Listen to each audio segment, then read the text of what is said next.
Hi there, this is Jonny from Point Blank Online Music School. Back once more to show you some cool tricks with Ableton Live 8 and sounds and samples from clickproduce.com. Tonight I'm kind of feeling deep and dubby, and I went to DMZ recently and saw the dubstep production artist Digital Mystics, and they really inspire me at the moment in terms of making dubstep music. And I wanted to put together quite a rootsy sounding dubstep track, and I've got a perfect sound library for this. This is the Wave Alchemy Syncussion Drums sound pack, and what they've done, they've taken an old rare Pearl Syncussion SY1 analog drum machine and recorded getting on for 2,000 sounds from this box. It's a really interesting pack, and I must say it's probably one of the best drum sound packs that I've ever seen in terms of sound quality and in terms of the variety of sounds that you've got in here. If you want to make bass heavy music and you're looking for your beats, you're looking for some a sound library to give you some really kind of fat sounds, deep bassy sounds, this is the one. And I've been blown away with this sound library, to be honest. Now what I've done on audio track number 1, I've used follow action here, and I did a tutorial on this a little while back. But I've loaded up a series of single percussion sounds, and I'm just flicking through the different clips here, and they're all fairly similar. If I solo the track, and I've set up follow action on here and put a delay on the track just to give me this kind of dubwise sound effect running in the background every 2 bars. And in addition to that, I've put together a drum rack here, and I've just loaded up 3 sounds for now. A kick, a snare, and a hi-hat. And literally I've made a very simple beat pattern inside a MIDI clip.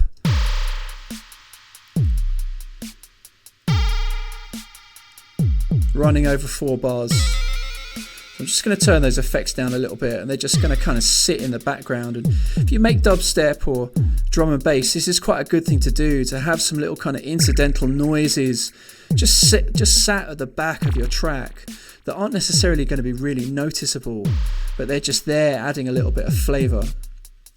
Now in this tutorial, I wanted to bring in the reverb device and look at a little bit closer at some of the parameters on the reverb device and start using it to really bring this snare to life, and starting to use the reverb effect as a prominent part of the production. I've added a default reverb device to the snare sound in this drum rack. Now the reverb device is broken up into 2 basic areas, the left hand side and the right hand side. The left hand side would deal with the input processing and what are called early reflections. And this is the very first part of the reverb sound that we hear. Imagine it as the sound, the very first sound that we hear when the sound bounces off the wall. And on the right hand side we've got a diffusion.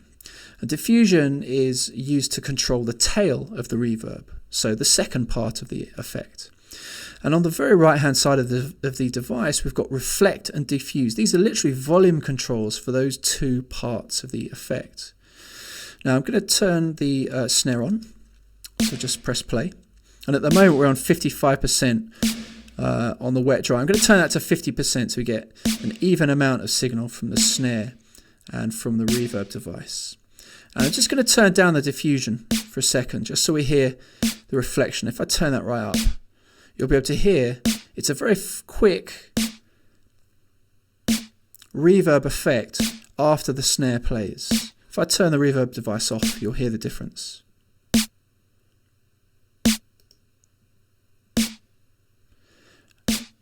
Now we can change a couple of things here. We can firstly work on the input processing. This is the signal coming in to the reverb device, almost like an EQ device.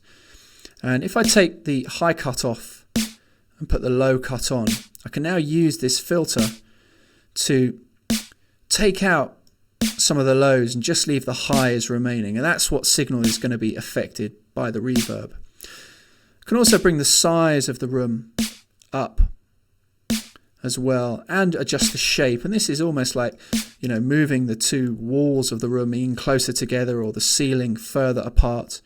It's quite a crude device, and there are some effects devices which you can go in and really program this much more, but Ableton, it's nice and simple. And you're just working on the basic shape of the room here to get different types of effects.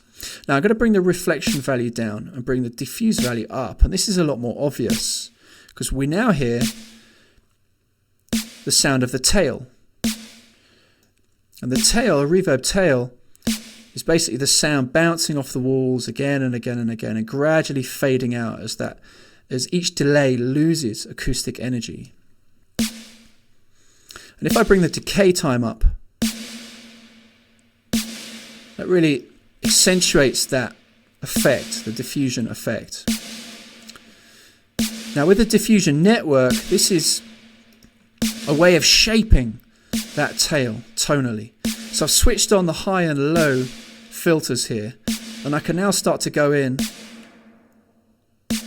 and create a lot of different types of shape and tonal quality on that tail. Now quickly, before I work on that even more, I'm just going to jump back over here onto the left and bring the pre-delay up. Pre-delay is the space between the original signal and the reverb. And now I've got some tail, now I've got some diffusion. If I bring that pre-delay up, we get a really nice gap between the snare and the reverb. So back to the diffusion network. I'm just going to shape this a bit now. There we go. Let's turn that diffusion right up.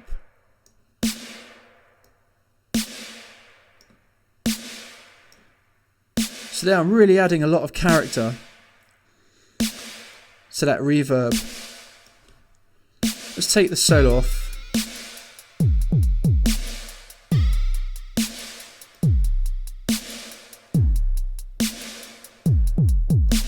Get that reverb to be quite prominent in the mids, I think. There we go. So if I turn the reverb off, there's your dry snare. Now with the reverb, giving that a really kind of rootsy, deep dubstep vibe.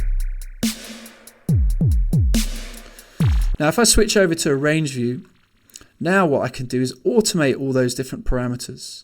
So I was just working with the high shelf, and there's the frequency there, and you can see it moving. If I just move this over here, if I move the automation value in a range, you can see it moving on the reverb device. So maybe at different parts of my track, I can automate this to create different reverb effects as the beat plays. That's quite a nice thing to do to get some diversity. Anyway, you can learn loads more cool stuff like this at pointblankonline.net, and I'll be back again very soon to show you some more cool tricks with Ableton Live 8 and sounds and samples from clickproduce.com. Peace.